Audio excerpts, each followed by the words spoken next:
Hello అండి. గోధుమ పిండితోటి ఏదైనా హెల్తీగా స్నాక్ చేయాలనుకుంటున్నారా? మరి దానికోసం అది ఎలాగో చూసేద్దాం.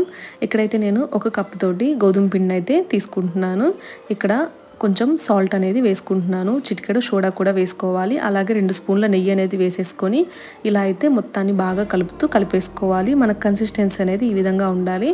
ఆ తర్వాత ఇక్కడైతే వాటర్ని యాడ్ చేసుకొని చపాతీ పిండిలాగా కలిపేసి పక్కన పెట్టేసుకోవాలండి. కనీసం మనకు ఒక 15 మినిట్స్ అయినా సరే నాననివ్వాలి.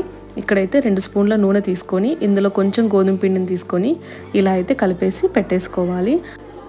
ఒక కప్పు గోధుమ పిండికి ఒక కప్పు తోటి ఇక్కడైతే నేను చక్కెరని తీసుకొని హాఫ్ కప్పు నీళ్ళని వేసుకుంటున్నానండి.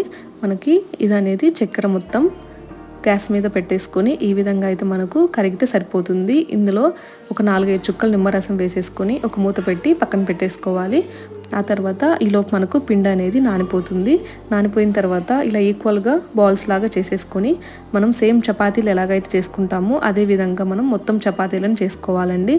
మనం ముందుగా కలిపి పెట్టుకున్న క్రీమ్ అనేది ఉంది కదా, అది కూడా అప్లై చేసుకొని మధ్య మధ్యలో గోధుమ పిండిని ఇలా అయితే వేస్తూ ఒకదాని మీద ఒకటి అంతా వేస్తూ సేమ్ ఇదే ప్రాసెస్లో ఒక 4 చపాతీలను అయితే చేసుకోవాలండి. ఇలా నేను 4 చపాతీలను చేసుకున్న తర్వాత మధ్యలో గ్యాప్స్ అనేవి లేకుండా ఇలా అయితే మంచిగా రోల్ చేసేసుకోవాలి.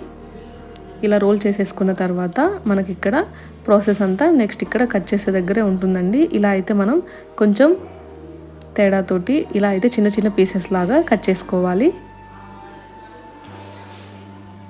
చూసారు కదా, ఈ విధంగా అయితే కట్ చేసుకున్న తర్వాత ఒక చపాతీ కర్ర తీసుకొని ఇలా అయితే చిన్నగా ప్రెస్ చేస్తూ వత్తేసుకోవాలి. ఈ వత్తేసుకున్న వాటన్నిటిని ఆయిల్ అనేది పెట్టేసుకొని ఆయిల్ కొంచెం హీట్ అయ్యాక లో ఫ్లేమ్లో పెట్టేసి ఇలా అయితే వేయించేసుకోవాలి.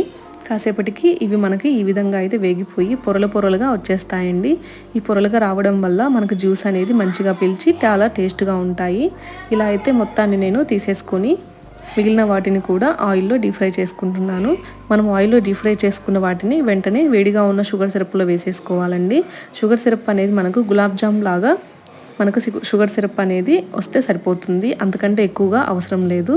ఈ విధంగా అయితే ఒక 2 మినిట్స్ మనం డిప్ చేసేసి వీటన్నిటిని తీసేసుకోవాలి. చూసారు కదా, చాలా టేస్టీగా చాలా ఈజీగా గోధుమ పిండితోటి మనకు స్నాక్ అనేది రెడీ అయిపోయింది. ఒకసారి మీరు ట్రై చేసి ఎలా ఉందనేది కామెంట్ చేయండి.